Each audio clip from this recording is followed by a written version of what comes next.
A Agricultura BR fala agora a respeito de clima, fala da nova estação, do Laninha, para falar a respeito deste assunto e como que a mudança de estação, a mudança de fenômeno climático também pode afetar as culturas de inverno e a segunda safra brasileira. Nós vamos conversar com a meteorologista da Climatempo, Nadiara Pereira, que participa conosco ao vivo pela internet. Nadiara, obrigado pela sua participação, por estar conosco. Nova estação, outono chegou no Brasil, continua extremamente quente. O que podemos esperar dessa estação, pensando na produção agrícola brasileira, na produção pecuária, pastagem? Boa tarde, seja bem-vinda. Boa tarde, Fabiano. Boa tarde a todos que nos acompanham.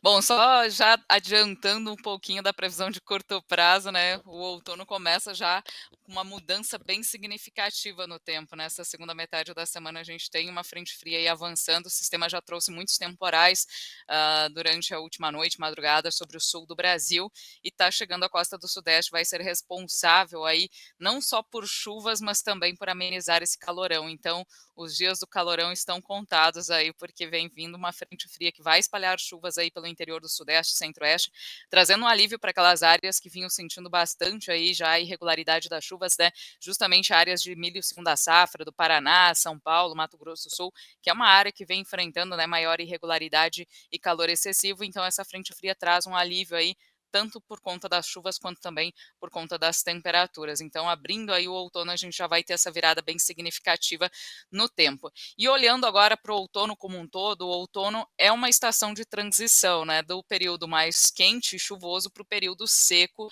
e mais frio. E neste ano, a estação vai ser marcada ainda por uma transição lá no Oceano Pacífico, como você bem adiantou, né? A gente tem aí uma expectativa para uma rápida transição, o fim do El Niño, o El Niño que está em vigência já está perdendo força e ele tende a chegar ao fim agora no início do outono, possivelmente já durante o mês de abril. E aí teremos um breve período de neutralidade climática durante o outono e já um rápido resfriamento no Oceano Pacífico Equatorial. As águas mais profundas do Oceano Pacífico já estão bem frias e essas águas devem ressurgir ao longo dos próximos meses de forma rápida, já dando início à instalação do fenômeno Laninha. Então, o outono vai ser marcado pelo término do El Niño, já por um rápido resfriamento e o início da instalação do Laninha, que o Laninha deve se firmar mais mesmo a partir do inverno, mas a gente já deve começar a sentir os reflexos dessa mudança no Oceano Pacífico no clima aqui no Brasil, não só no Brasil, mas no globo como um todo. Agora, aqui para o Brasil, o que implica é que a gente deve ter aí um outono mais seco em grande parte do interior do Brasil. A estação que já é marcada pela redução acentuada das chuvas vai ser mais seca do que o normal em grande parte do Sudeste, do Centro-Oeste e até mesmo no sul do Brasil. No sul, o outono começa mais úmido, agora essa segunda quinzena de março e o mês de abril ainda prometem ter chuvas no sul do Brasil, mas depois as chuvas devem começar a reduzir mais para a segunda metade da estação. Então vamos ter aí um outono mais seco em grande parte das áreas produtoras. E isso pode afetar lá na fase final do desenvolvimento das lavouras de milho segunda safra, especialmente nas áreas que já vêm sentindo maior irregularidade, o calor excessivo, né, como é o caso de Mato Grosso do Sul, Paraná, São Paulo. Essas áreas já estão enfrentando um maior déficit de umidade, então essa redução das chuvas mais acentuada, que já deve ocorrer a partir da segunda quinzena de abril, então tende a afetar aí a fase final de desenvolvimento das lavouras de milho segunda safra.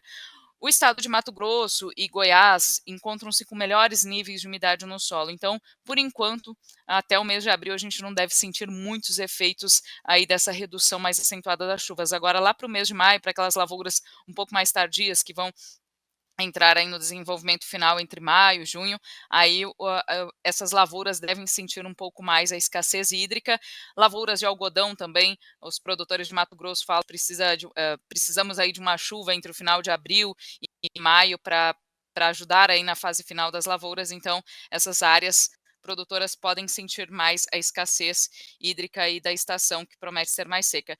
E quanto às temperaturas, por enquanto se espera um outono mais ameno. Ainda a gente sai de uma atmosfera mais aquecida por conta do El Niño, então o outono não deve ser uma estação muito fria, mas mais para o final da estação a gente já começa a observar a oscilação maior da temperatura no sul do Brasil, porque a atmosfera já vai começar a sentir um pouco mais aí essa transição para o fenômeno Laninha, então a partir de maio a gente já começa a observar um pouco mais de oscilação da temperatura no sul do Brasil, o que já é típico da época do ano, mas aí a gente tem que ficar um pouco mais atento aí porque as ondas de frio começam a ser um pouco mais frequentes com a entrada do Laninha e não dá para descartar aí a ocorrência de algum episódio de geada já no mês de maio, pegando aí até áreas mais ao sul do Paraná. Então é uma área que a gente tem que monitorar bem, pensando em milho segunda safra, é o sul e sudoeste do Paraná, que a gente já pode ter sinais de frio um pouco mais intenso aí a partir de meados de maio.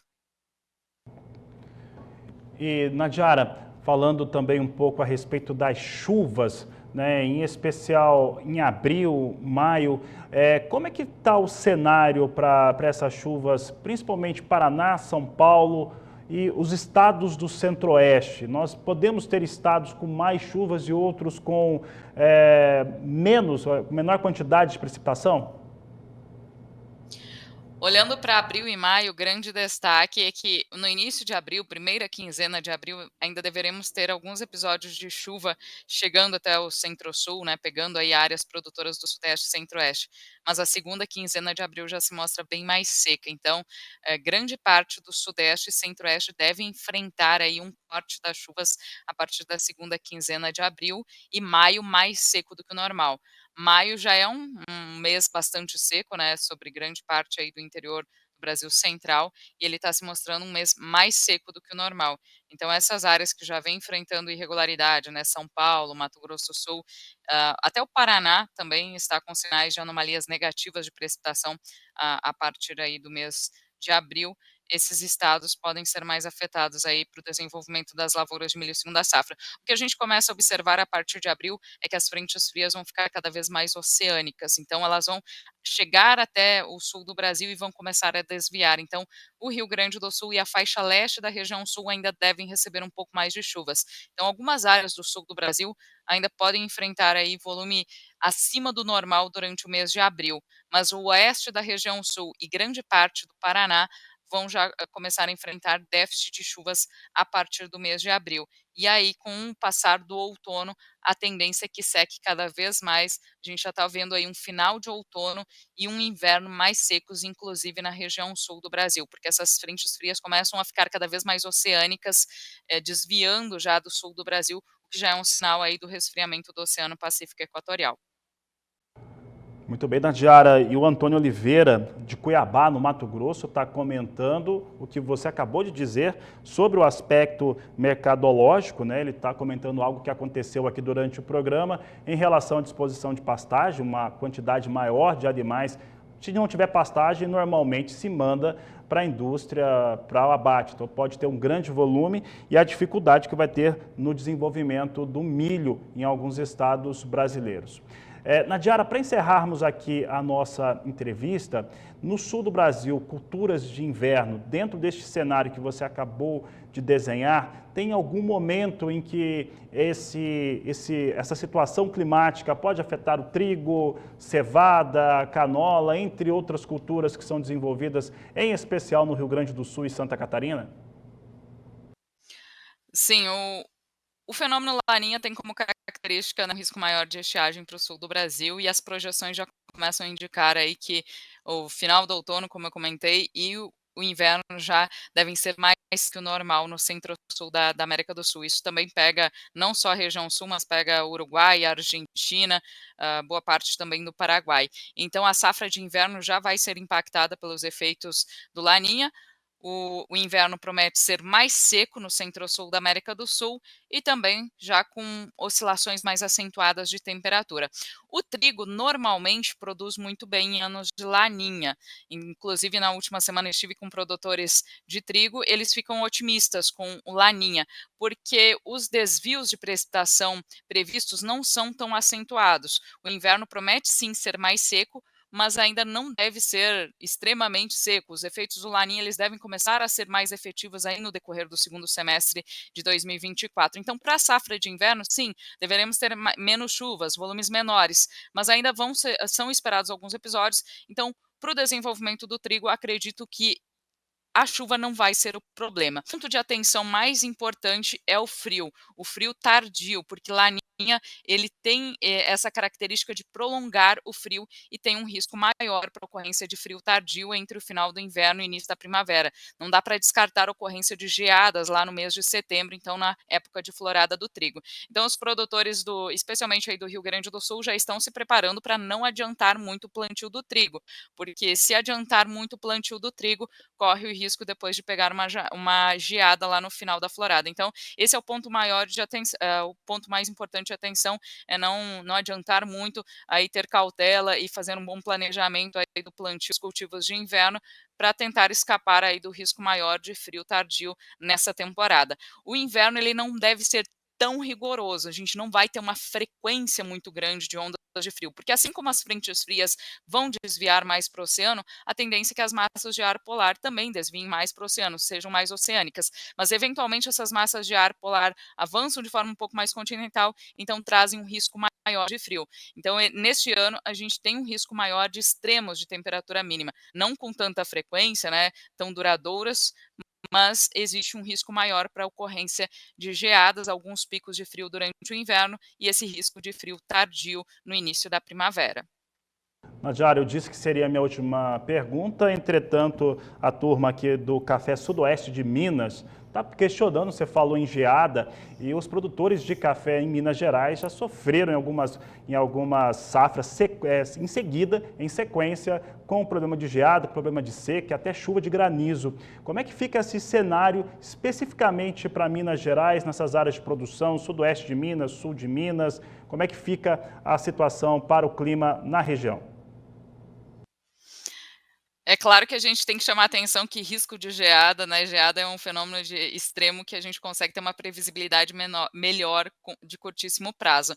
Mas pensando em uma temporada sob efeitos de laninha, é importante a gente destacar que o risco de frio, de extremo de frio, é maior sim, não só sobre o sul do Brasil, mas sobre o sul do Brasil como um todo. Se vocês lembrarem de 2021, que a gente teve tivemos aquelas 3 geadas muito intensas pegando o centro-sul do Brasil no mês de julho, foi um período que estávamos em laninha, o laninha ele enfraqueceu, então foi um período neutro frio ali no inverno de 2021 e que proporcionou aquela ocorrência de geadas bastante intensas, ondas de frio mais continentais, abrangendo sul, sudeste e centro-oeste.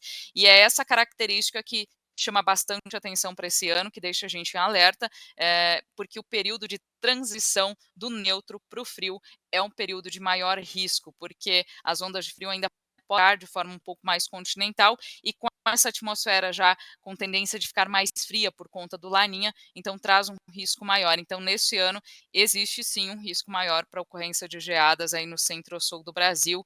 Não dá para descartar a ocorrência do fenômeno em áreas produtoras de café e também áreas de cana-de-açúcar. Então, é um ponto que a gente tem que monitorar de perto, não dá para prever que vai ter o fenômeno, porque, como eu comentei, é um fenômeno que a gente tem uma assertividade aí de curtíssimo prazo, mas pensando em laninha e esse momento de transição da neutralidade para o laninha aí durante o inverno vai ser um período crítico que aumenta o risco para a ocorrência desses fenômenos.